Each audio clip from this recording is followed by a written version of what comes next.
Russia Ukraine war update में आपका स्वागत है।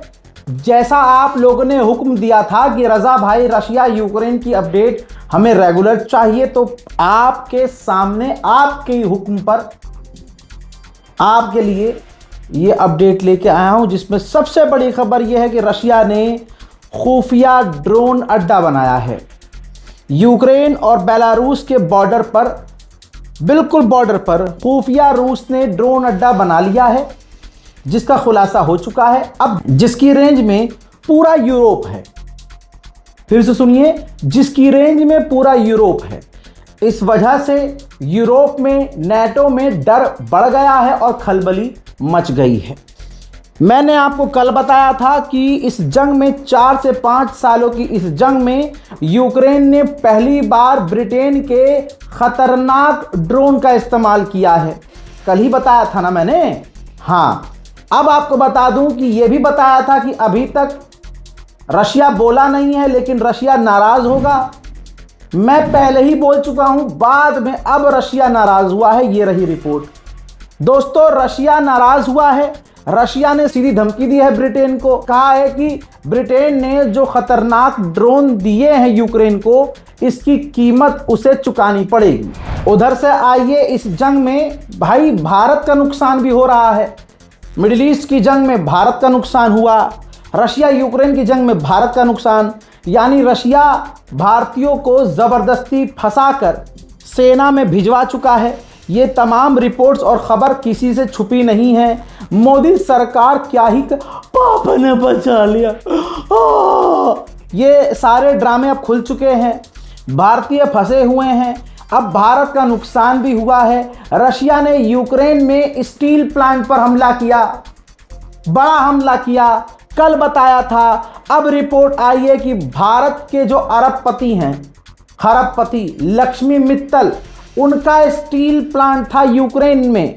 रशिया ने उसे ही उड़ा दिया है, जिसमें 2 की मौत हो गई है। गनीमत यह है कि 2 भारतीय वो नहीं हैं, भारतीय नहीं हैं, लेकिन है तो इंसान। इस जंग में, इस क्या किसी भी जंग में आम जनता का ज्यादा नुकसान होता है। सवाल यह है कि क्या मोदी सरकार, 56 इंच वाली सरकार, पुतिन को धमकी देगी? क्या समन करेगी?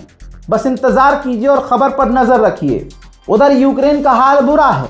2 तस्वीर एक साथ दिखा रहा हूं समय बचाने के लिए। यूक्रेन जबरदस्ती घरों के अंदर भी घुस रहा है। जहां खबर मिल रही है यूक्रेन को कि इस घर में नौजवान लड़के हैं या ऐसे मर्द मौजूद हैं जो जंग में जा सकते हैं, उनको जबरदस्ती किडनैप करके यूक्रेन की फौज भर्ती के लिए फौज में लेकर जा रही है। रूस से जवाब मांगना तो दूर, रशिया को दूसरी बार गैसोलीन भारत ने पहुंचा दिया है। हाँ, फ्री में नहीं पहुंचाया होगा, लेकिन इस बार गैसोलीन की खेप पहुंचाने से पहले भारत को थोड़ा सा डिले करके रूस से सवाल जवाब करने चाहिए थे। रशिया के व्लादिमीर पुतिन पूरी तानाशाही में उतरे हुए हैं। रशिया ने अपने मुल्क के एक ऑफिसर को कह लीजिए, या अधिकारी को कह लीजिए, या नेता कह लीजिए, अच्छी पोस्ट पर थे, उनको 11 साल की सजा सुना दी है, क्योंकि उन्होंने सिर्फ जंग का विरोध किया था, देश से गद्दारी नहीं की थी। उन्होंने कहा था कि जंग खत्म होनी चाहिए, जंग अब लड़ाई नहीं करनी चाहिए। यूक्रेन पूरी ताकत से लड़ रहा है। यूक्रेन ने रूस के एक वॉरशिप पर हमला किया है। ये आग यूक्रेन के हमलों में ही रूस के वॉरशिप में लगी है।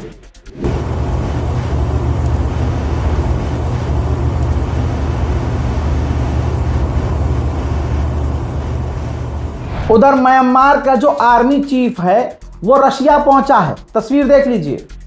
सीधी बात यह है कि जो रशिया है वो तमाम छोटे देशों को, जिनके पास मैन पावर है, उनसे जुड़ रहा है। जैसे नॉर्थ कोरिया के सैनिकों को वो अपने मुल्क में ले जा रहा है, वैसे ही शायद म्यांमार की सेना को भी रशिया अपने मुल्क में बुलाए यूक्रेन से लड़ने के लिए, क्योंकि ये जंग ऐसा लग रहा है और लंबी चलेगी।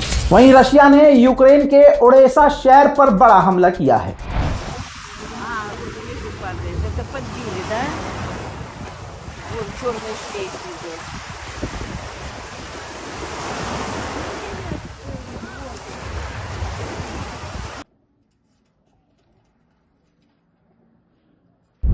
मैंने कल बताया था कि तुर्की के एक पत्रकार के भाई की मौत हो गई है।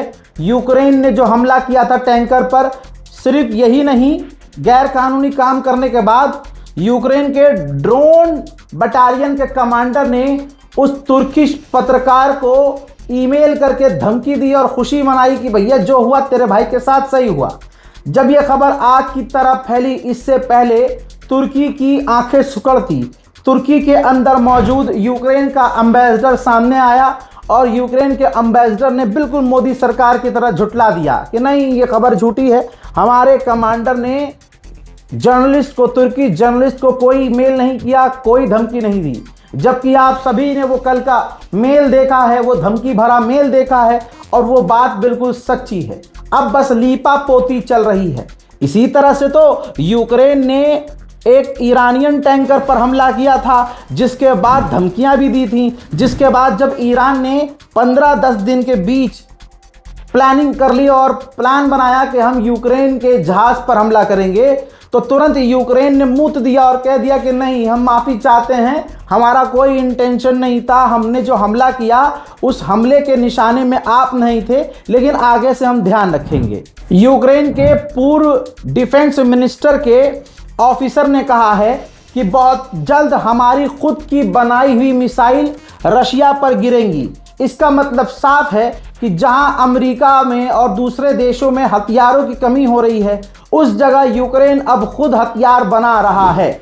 आगे उन्होंने, यूक्रेनियन मिनिस्टर ने यह भी कहा है कि भविष्य में रोबोट के जरिए जंग होगी। यह आने वाला कल है, हमें उसी तरह से तैयारी करनी है। सोवियत संघ से सन 1991 में यूक्रेन आजाद हुआ था, यूक्रेन बना था। उस वक्त इसकी आबादी 52 मिलियन लोगों की थी।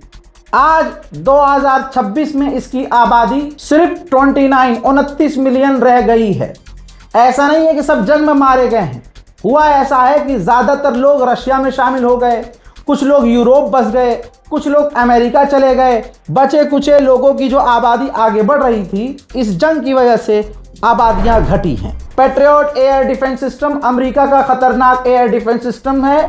ईरान से भिड़ने के चक्कर में अमेरिका की लंका लग गई। अमेरिका ने झूठ बोला कि हमारे एयर डिफेंस सिस्टम मौजूद हैं, लेकिन हालात इतने बुरे हैं कि जब अमेरिका के पास एयर डिफेंस सिस्टम खत्म हो गए तो यूक्रेन को एयर डिफेंस सिस्टम के इंटरसेप्टर भी दे नहीं पा रहा है। आपके आगे ये तस्वीर है, सबूत दिखा रहा हूं कि ये अमेरिका का पैट्रियट एयर डिफेंस सिस्टम है। CNN ने खुद बताया है कि यूक्रेन के पास जो अमेरिका के एयर डिफेंस सिस्टम है, पैट्रियट एयर डिफेंस सिस्टम, उनके इंटरसेप्टर नहीं है। लिहाजा आपकी स्क्रीन पर जो पैट्रियट एयर डिफेंस सिस्टम है, ये खाली पड़े हैं, बंद पड़े हैं, चल भी नहीं रहे हैं, क्योंकि इनके अंदर की मिसाइलें यूक्रेन के पास नहीं है। वहीं रशिया मिसाइलें दनादन दाग रहा है। अब रशिया की मिसाइल का एक हिस्सा मोल्डोवा में जाकर गिरा है, जिससे मोल्डोवा ने पूरी जांच करके कंफर्म किया है और रशिया पर भड़का है। यह जंग बहुत ही खतरनाक हो चुकी है। कई देश इनडायरेक्टली इसमें शामिल हैं। यूक्रेन के लिए चैलेंज यह है कि उसके पास एयर डिफेंस सिस्टम नहीं है। एयर डिफेंस सिस्टम है तो उनके इंटरसेप्टर नहीं है। आने वाली सर्दियों में यूक्रेन को बड़ा झटका लग सकता है। यूक्रेन अगर नरम भी पड़ रहा है, रशिया से बात करने की कोशिश कर रहा है, उसको डील के ऑप्शंस दे रहा है, ऑफर दे रहा है, तो व्लादिमीर पुतिन किसी भी बात को मानने को राजी नहीं है। फिलहाल के यूक्रेन रूस अपडेट में इतना ही। इस रिपोर्ट को शेयर कीजिए, चैनल को सब्सक्राइब कीजिए, दुआओं में याद रखिए। जय हिंद।